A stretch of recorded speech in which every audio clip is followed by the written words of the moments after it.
Je suis très heureux d'avoir pu signer avec M. Alain Schul, qui est le directeur général délégué à la science du CNRS, ce partenariat qui va compléter la stratégie de l'EPA et de l'éco-territoire de l'EPA et qui rentre dans la logique de développement durable et de RSE que le CNRS lui-même porte fortement auprès de ses chercheurs et de ses laboratoires. L'idée générale dans cet aménagement du territoire, c'est de développer un territoire de développement durable, de faire attention effectivement à tous les enjeux d'énergie.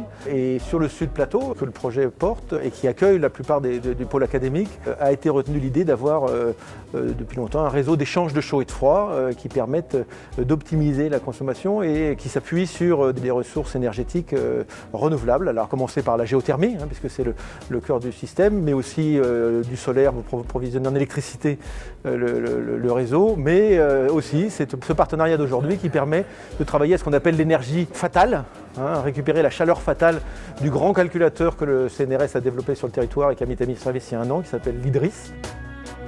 L'IDRIS est un grand calculateur qui est utilisé pour faire des calculs scientifiques dans tous les domaines.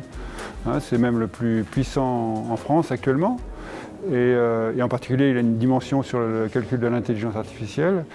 Et comme calculateur, bien qu'il ait été conçu pour consommer le moins d'énergie possible, il chauffe. Et donc il y a de la chaleur qui sort des systèmes de refroidissement. Et le but de cette convention, c'est de faire en sorte que cette chaleur puisse être récupérée pour chauffer ou faire de la climatisation, ça dépend de la saison, sur les bâtiments qui sont autour. Et juste pour donner un ordre de grandeur, ça représente à peu près l'énergie consommée par 1000 logements dans une année. Le calculateur est très jeune, il a été inauguré il y a à peine un an. Et on a réussi à faire en un an une convention qui va permettre de réutiliser cette énergie.